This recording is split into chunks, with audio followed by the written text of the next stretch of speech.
दोस्तों, हिंदू धर्म शास्त्रों में समय को बहुत ही शक्तिशाली बताया गया है।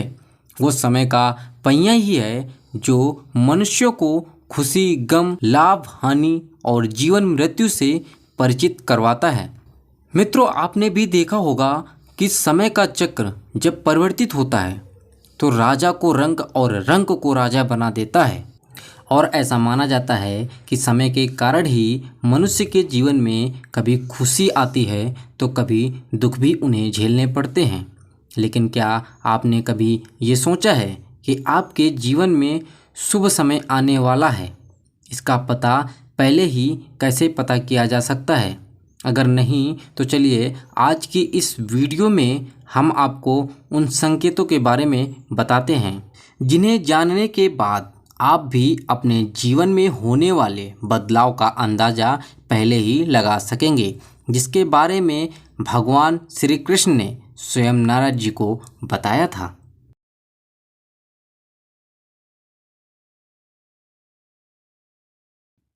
हिंदू धर्म ग्रंथों में वर्णित एक कथा के अनुसार जब एक दिन नारद जी भगवान श्री कृष्ण जी से मिलने आए तो उन्होंने भगवान से पूछा, हे नारायण, कृपया कर ये बताइए कि कोई भी मनुष्य अपने जीवन में आने वाले शुभ समय के बारे में पहले से कैसे जान सकता है? तो भगवान श्री कृष्ण ने उत्तर दिया, हे देवर्षि, मैं स्वयं मनुष्यों को समय परिवर्तित होने से पहले कुछ संकेत पशु पक्षियों, छोटे बच्चों और अपने भक्तों द्वारा पहुंचाता हूं, जिन्हें ज्ञानी मनुष्य तो समझ लेते हैं लेकिन अज्ञानी मनुष्य उन्हें समझ नहीं पाते। हे देवर्षि, इन्हीं संकेतों में से सबसे पहला ये है कि जब किसी मनुष्य की आंखें ब्रह्म मुहूर्त में अधिकतर खुलने लगती हैं और उसे ईश्वर का स्मरण स्वतः ही होने लगता है, या फिर मनुष्यों को ऐसा प्रतीत होने लगता है कि उन्हें कोई और किसी दिशा की ओर ले जा रहा है, तब ऐसे मनुष्यों को ये समझ लेना चाहिए कि आने वाले समय में उनके भाग्य का द्वार खुलने वाला है और उन्हें कामयाबी की नई राह मिलने वाली है। ऐसे समय में मैं स्वयं मनुष्यों की सहायता करता हूँ। तो अगर मित्रों आपकी भी आंखें ब्रह्म मुहूर्त में खुलने लगी हों और आपके जीवन में ऐसा बदलाव आ रहा है तो नीचे कमेंट में ज़रूर बताएं। इसके बाद श्री कृष्ण दूसरे संकेत के बारे में बताते हुए नारद जी से कहते हैं, हे ब्रह्मपुत्र, जब कोई मनुष्य खुश रहने लगता है या फिर उसके चेहरे पर हर वक्त मुस्कान दिखाई दे, अर्थात वो मुस्कान से भरा हुआ रहता हो, और ऐसा मनुष्य जब अपने क्रोध पर विजय प्राप्त कर लेता है तो उसे समझ लेना चाहिए कि उसके जीवन में अब खुशियों की बारिश शुरू होने वाली है। तो ऐसा मनुष्य जब किसी के बारे में सोचता है तो उसे उसकी उम्मीद से ज़्यादा मिलता है। मित्रों, आपने भी सुना होगा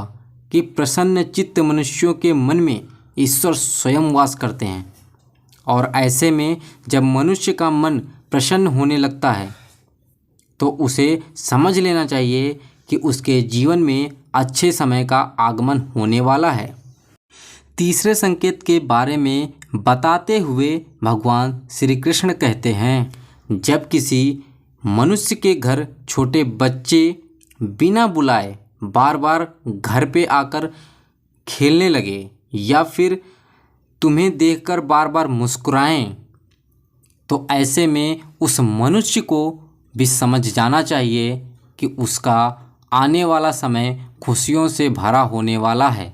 और नए रिश्ते उनसे जुड़ने वाले हैं। मित्रों, आपने बड़े बुजुर्गों को ये कहते हुए सुना ही होगा कि छोटे बच्चे ईश्वर का रूप होते हैं और वो हमेशा आपके लिए शुभ ही होते हैं। इसके बारे में आप स्वयं क्या सोचते हैं, नीचे कमेंट करके ज़रूर बताइएगा। चौथे संकेत के बारे में भगवान श्री कृष्ण बताते हैं कि जब मनुष्य के खर्चे में कमी आने लगे और धन प्राप्त करने के नए नए स्रोत अपने आप दिखाई देने लगे, ऐसे में उस व्यक्ति को यह जान लेना चाहिए कि उसका बुरा वक्त जाने वाला है और उसके बाद से उसके घर पर स्वयं लक्ष्मी वास करने वाली है। ऐसे में उस मनुष्य को सारी परेशानियों से छुटकारा मिलने वाला है और धन उसके घर में ठहरने वाला है जो पहले नहीं ठहरता था। फिर भगवान श्री कृष्ण आगे बताते हैं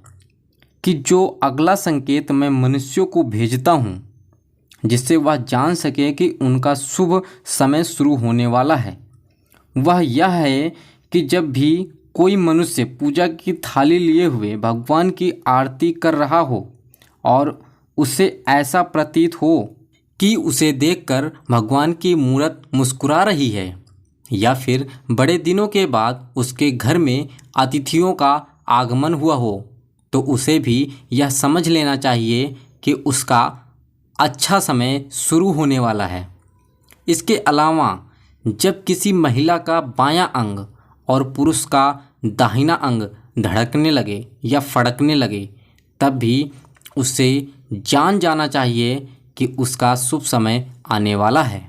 अगले संकेत के बारे में भगवान श्री कृष्ण बताते हैं कि जब कोई मनुष्य सुबह सुबह किसी शुभ कार्य को करने के लिए घर से निकलता है और रास्ते में उसे गौ अर्थात गाय माता के दर्शन हो जाएं, या फिर किसी साधु संत द्वारा उसे आशीर्वाद मिल जाए, तो उसे ऐसे में उस मनुष्य को समझ जाना चाहिए कि वह जिस काम को करने के लिए घर से निकला है उसका वह काम अवश्य ही पूरा होगा और उस काम को सफल होने से कोई भी नहीं रोक सकता। अंत में भगवान श्री कृष्ण बताते हैं कि हे नारद, इन सब के अलावा जब किसी मनुष्य को संध्या के समय जल से भरा पात्र या फिर दूध से भरा पात्र किसी के द्वारा उसे प्राप्त हो, या फिर कोई उसे मिठाई दे, तब भी उसे समझ जाना चाहिए कि अब उसके भाग्य खुलने वाले हैं। तो मित्रों, ये थे वो संकेत जिन्हें जानकर या फिर महसूस करके आप अपने आने वाले शुभ संकेतों को भली भांति पहचान सकते हैं। तो मित्रों, फिलहाल आज के लिए बस इतना ही। अब हमें इजाज़त दें। आपका बहुत बहुत शुक्रिया।